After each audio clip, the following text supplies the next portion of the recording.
नमस्कार दोस्तों, मैं हूं सुनील और आप देख रहे हैं महतो हिंदी कथा। आज की कहानी है राजकुमार मेंढक। एक राजा की 3 बहुत ही सुंदर पुत्रियां थीं, पर उन तीनों में भी सबसे छोटी अधिक सुंदर थी। इतनी सुंदर कि सूर्य ने भी मोहित होकर उसकी प्रशंसा करी थी। राजमहल के पास ही एक जंगल था। उस जंगल में एक बहुत पुराने नींबू के पेड़ के नीचे एक कुआं था।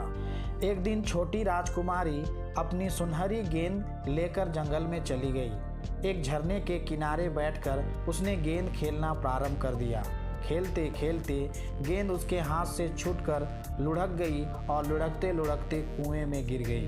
राजकुमारी ने कुएं में झांक कर देखा, पर उसे गेंद कहीं दिखाई नहीं दी। कुआं बहुत ही गहरा था और गेंद उसे बहुत ही प्रिय थी। वह जोर जोर से रोने लगी। अचानक कुएं में से आवाज आई, राजकुमारी तुम क्यों रो रही हो? हैरान होकर राजकुमारी ने इधर उधर देखा तो उसे एक मेंढक दिखाई दिया। वह पानी में से अपनी गर्दन निकालकर बोल रहा था। मेंढक को बोलता सुनकर उसे बहुत हैरानी हुई। वह बोली, मेरी सुनहरी गेंद कुएं में गिर गई है, मैं इसलिए रो रही हूँ। मत रो राजकुमारी, मैं गेंद ढूंढने में तुम्हारी सहायता कर सकता हूँ, पर तुम मुझे गेंद के बदले में क्या दोगी? प्रसन्न होती हुई राजकुमारी ने कहा, तुम जो कहोगे मैं दूंगी। सोना, चांदी, हीरा जवाहरात, अच्छा भोजन सब कुछ मेरे महल में है, तुम जो चाहो लेना। मेंढक ने कहा, नहीं राजकुमारी, मुझे इनमें से कुछ नहीं चाहिए।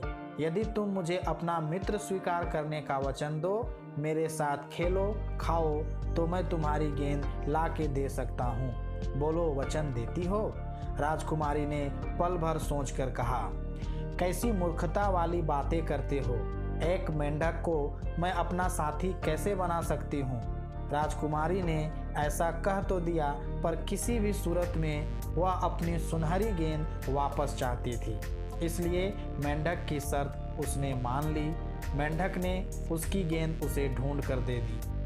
अपनी गेंद वापस पाकर राजकुमारी बहुत प्रसन्न हुई और उछलती कूदती घर जाने लगी। मेंढक ने उसे आवाज़ देकर रोका और कहा, राजकुमारी रुको, मैं तुम्हारी तरह दौड़ नहीं सकता, अपने वादे के अनुसार मुझे भी साथ ले चलो। पर राजकुमारी नहीं रुकी और अपने महल जाकर इस घटना को भी भूल गई। अगले दिन रात्रि के समय राजा सपरिवार भोजन कर रहे थे। तभी मेंढक वहां आया। महल के दरवाजे पर पहुंचकर उसने यह कहते हुए दरवाजा खटखटाया, राजकुमारी, ओ राजकुमारी, कृपया दरवाजा खोलो, देखो मैं आ गया हूँ। राजकुमारी को आवाज़ कुछ जानी पहचानी सी लगी। वह दरवाज़ा खोलने गई। दरवाज़ा खोलते ही उसने मेंढक को देखा।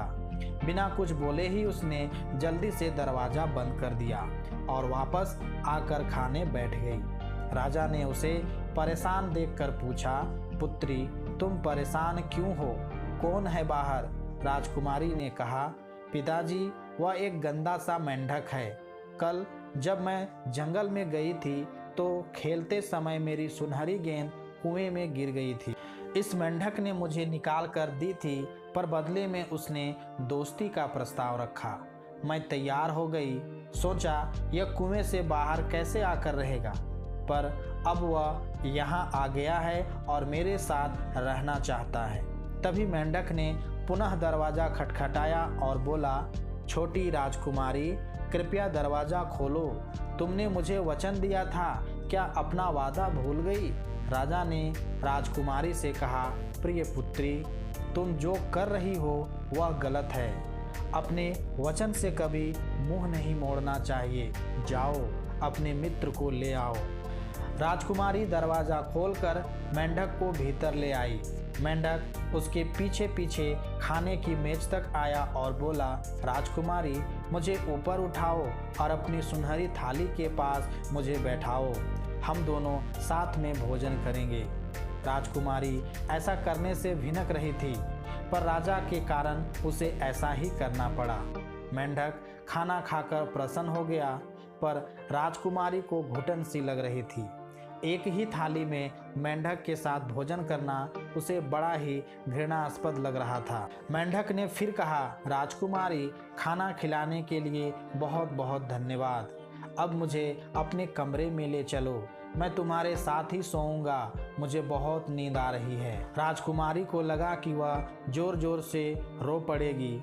उसे यह सोचकर ही बड़ा अटपटा लग रहा था कि एक मेंढक के बिस्तर पर जाते ही उसका बिस्तर कितना गंदा हो जाएगा।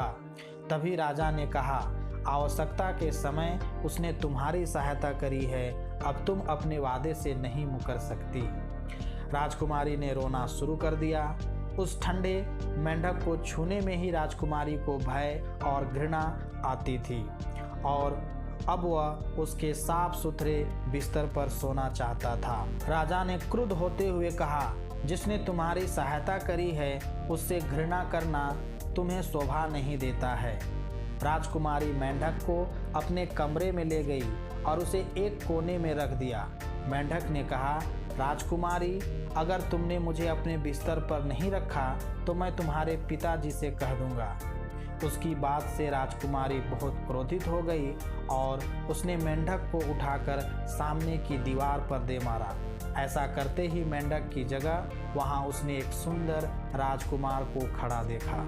अचंभित राजकुमारी से राजकुमार ने कहा, राजकुमारी, अचंभित मत हो, एक जादूगरनी ने मुझे जादू से मेंढक बनाकर कुएं में रहने को बाध्य कर दिया था।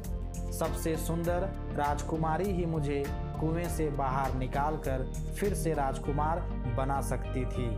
राजकुमारी राजकुमार को अपने पिताजी के पास ले गई। वे भी मेंढक की जगह राजकुमार को देखकर बहुत प्रसन्न हुए। अगले दिन राजकुमार ने उन लोगों से विदा ली और अपने घर चला गया। उसके पिताजी ने राजा और राजकुमारी का धन्यवाद किया और कहा कि समय आने पर दोनों का विवाह कर देंगे। कुछ वर्षों के बाद दोनों के बड़े हो जाने पर राजकुमार मेंढक और राजकुमारी का धूमधाम से विवाह हो गया और वे खुशी खुशी रहने लगे। धन्यवाद।